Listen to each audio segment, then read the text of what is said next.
Maofitha a mavoko mwena wa Athi River kaunti ya Machakos ni matafanĩtie mũngũrũrio irabu-inĩ iria ire taũni-inĩ ya Athi River hĩndĩ ya mathaa ma kafio.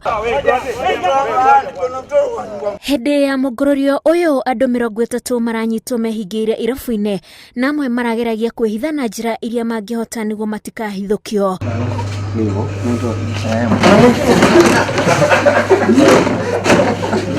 Andũ acio manyitĩirwo irabu-inĩ 10, ofitha arĩa marũgamĩrĩire kũrora ikĩro iria iraigwo biacara-inĩ makiuga andũ acio matirarĩ na mask kana kũiga ũraihu ũrĩa andũ mathĩtwo nĩ ministry ya ũgima wa mwĩrĩ. Out of all the entertainment joints we've gone, none was compliant of the COVID-19 regulations. They were not giving social distance, no mask, and they were just socializing as if there is nothing like COVID around them.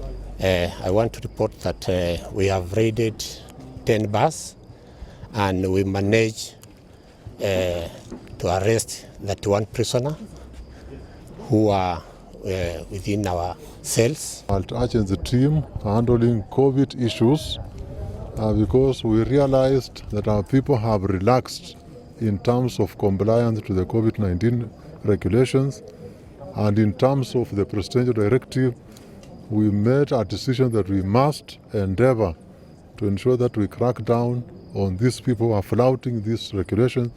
And indeed, from our movement outside this evening, we noted that there's a lot of laxity.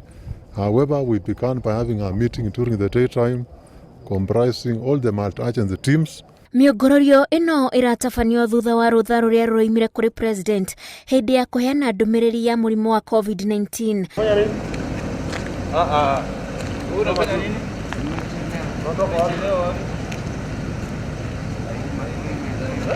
Andũ acio makinyĩtio ceceni cia borithi itiganĩte mwena ũyũ wa Athi River gũkũ magĩtanywo kũhingũrĩrwo thitango.